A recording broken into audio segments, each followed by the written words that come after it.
గుంటూరు జిల్లా పత్తిపాడు నియోజకవర్గ పత్తిపాడులో Pamidi Venkatrao function hall నందు పత్తిపాడు వైఎస్ఆర్ కాంగ్రెస్ పార్టీ యాదవ సోదరుల ఆత్మీయ సమావేశం జరిగింది। ఈ కార్యక్రమానికి ముఖ్య అతిథిగా వైఎస్ఆర్ కాంగ్రెస్ పార్టీ ఎమ్మెల్యే అభ్యర్థి బాలసాని కిరణ్ కుమార్ హాజరయ్యారు।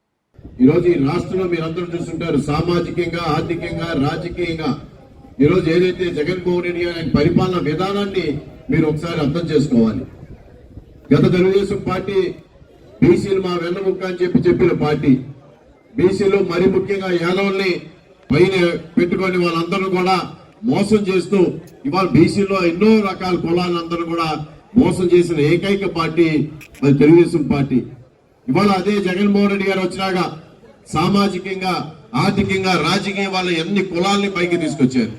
మరి ఇవాళ సామాజికంగా మీరు చూస్తుంటారు, బీసీ, ఎస్సీ, ఎస్టీ మైనార్టీలకి నా బీసీ, నా ఎస్సీ, నా ఎస్సీ, నా మైనార్టీ అని చెప్పిన వ్యక్తి ఇవాళ రాజకీయంగా ఎంత మందికి ఇవాళ పదవులు ఇచ్చారో మీరందరూ కూడా ఒకసారి గుర్తెరగాలి।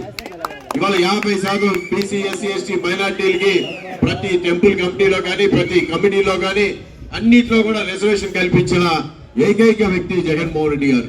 అందుకని ఇవాళ చూడండి, రాష్ట్రంలో ఎన్నో పదవులు ఇవాళ 1400 కాదు, ఇందాక మన నారాయణ గారు చెప్తున్నట్టు రాష్ట్ర వ్యాప్తంగా కొన్ని వేల పదవులు ఇవాళ యాదవ సామాజిక వర్గానికి బీసీలుగా ఈ రాష్ట్రంలో, ఆంధ్ర రాష్ట్రంలో ఎంతో మంది ప్రాముఖ్యత జగన్మోహన్ రెడ్డి గారు కల్పించడం జరిగింది।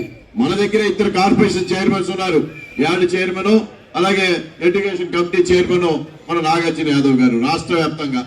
అదేవిధంగా ఏదైతే చెప్పారో 5 ఎమ్మెల్యేలు, 2 మరి ఏదైతే పార్లమెంట్ కి పోటీ చేస్తా ఉన్నారు మన అనిల్ కుమార్ యాదవ్ గారు, అక్కడ సునీల్ కుమార్ యాదవ్ గారు, అదేవిధంగా 2 రాజ్యసభ మెంబర్లు ఇవ్వడం జరిగింది, 4 ఎమ్మెల్సీలు ఇవ్వడం జరిగింది। ఎప్పుడైనా తెలుగుదేశం పార్టీ ఈ విధంగా ఇచ్చిందా అని అడుగుతా ఉన్నా।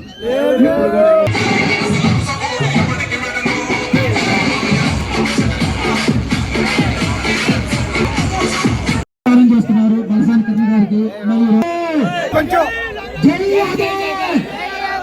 వద్దులాలి వైఎస్ఆర్సీపీ, వద్దులాలి